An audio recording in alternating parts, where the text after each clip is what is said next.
in the corners of your mind. In a world where dreams In the fall of 2008, two friends of mine, Sid Davis and Matt Greer, started dreaming with me about a way that church musicians could have a time and a place to get together, to talk, to laugh, to learn, to play, and to be inspired. In other words, stuff we never get a chance to do.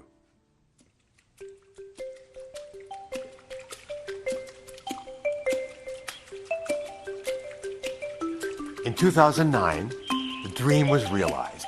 An organization called Interlude was formed, and we had our first Interlude Retreat, facilitated by Paula D'Arcy, a nationally known writer, poet, speaker, and workshop leader. We had 16 church musicians, all of whom were in their mid-career in church music.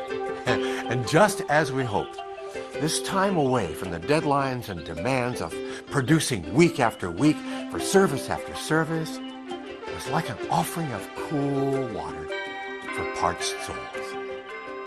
I participated in the first Interlude 2009 at Ken and Bev's invitation. It was, to say that it was a great comfort would be an understatement. I did not know the name Paula D'Arcy, but she spoke to us in gentle and kind ways. Ken led us as only Ken can, and I mean that sincerely.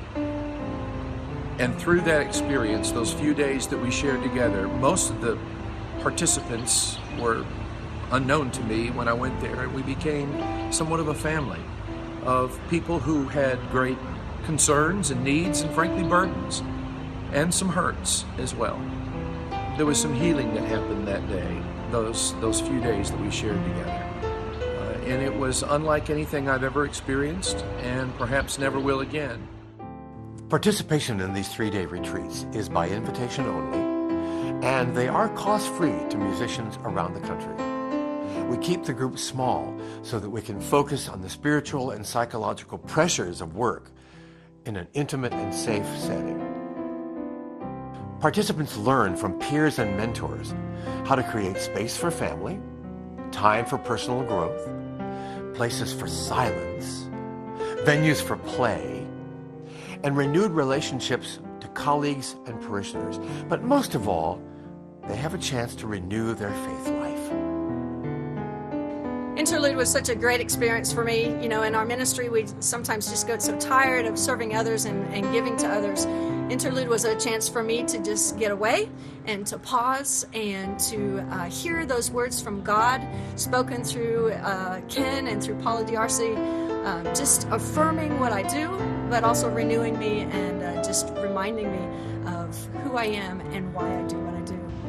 At Interlude, I met successful, gifted musician ministers from several faith traditions who shared similar stories of the joys and challenges of ministry, the highs and lows of personal journey, and the unmistakable presence of God heard in God's creative gift of music.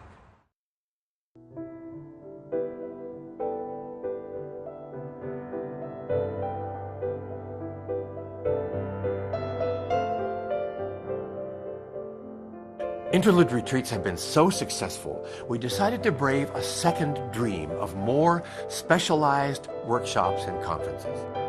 The first of these is an annual conference for pastor and musician teams, giving them a time and a place to confront issues that affect their work life together. Led by a group of pastors and musicians who've demonstrated the ability to work closely with each other, we want to focus on communication skills, developing new ideas for putting worship events together, and reimagining the place of the arts in the total life of the congregation. We see these workshops as being partially paid by the attendees, but supplemented by Interlude as well. Our second annual conference that we propose is especially for composers and songwriters. We want to foster a dialogue between pastors and teachers, church musicians, schools of music, music publishers, and composers around this very significant question. How can new music help congregations to build community, keep alive the legacy of their faith, and build bridges to other people and groups working for good in the world. We wanted to share about time we spent with Ken Medema writing songs with a group of our congregation members, and just had a great time with him. Ken was here last fall, and we brought together about 12 people who were interested in songwriting, and he encouraged us and gave them the skills and the tools to do that, and we created 5 songs for the Advent season. It was great. Yeah, our congregation loved it, and Ken was such a huge part of that. We're really thankful. Our third dream, in addition to Interlude Retreats and workshops, is one that is very close to my heart. I call it the Small but Mighty Church Weekend. I want to go to little churches with limited financial resources that could never afford to bring in a consultant in church music and don't have much of a program at all. I want to go to places where I couldn't afford to go without being paid. I want to work with pastors, musicians, and other church leaders, helping them to design a unique music program that's just right for that little congregation. Because I believe that renewal and revitalization of ministry should be available to all churches, large or small. So Baptists in Algonquin, sitting on this holy ground, here's my challenge I give to you. Turn this city upside down. When you bring Ken in to share a day, or maybe even more, with your people, what you really discover is that Ken spreads unity. Ken knows how to bring people together, people of all ages, musicians and non-musicians alike. Imagine this. Your church has a partnership with a local school. Ken can become your goodwill ambassador and presents a marvelous program against bullying. If you have children's choirs, Ken works with preschoolers and preteens equally well. If you need to bring together your student and adult choirs, Ken can help you do that. Or maybe your music ministry just needs a creative partner.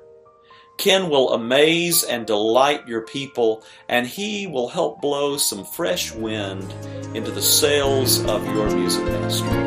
Time to feel 1,000 new emotions. Time to give my heart in deep devotion. Time for grief and time for pain and sorrow. Time to rise and face my new tomorrow. I don't want no. When I wrote that song 10 years ago for my Sea Change album, I could never have known how well those words would apply to our grand dream. Just as a sea change can be a transformation in our way of seeing the world, often following a deep encounter of the soul, so we want to provide a transforming, renewing, and changing experience for our churches and for those who serve them in such an essential way. Won't you help us meet our funding goal this year? Now, if monetary resources are a problem for you, maybe you know someone who could help us meet those needs. Maybe you'll sponsor a house concert in your living room or that of someone else. I would be happy to come and do a 1-hour plus concert, including special improvised songs based on the stories told by your guests. Our heart's desire is that you become an Interlude partner, working together with us to help people in faith communities use the wonderful gift of music in creative and exciting ways for years to come. Come dreaming with me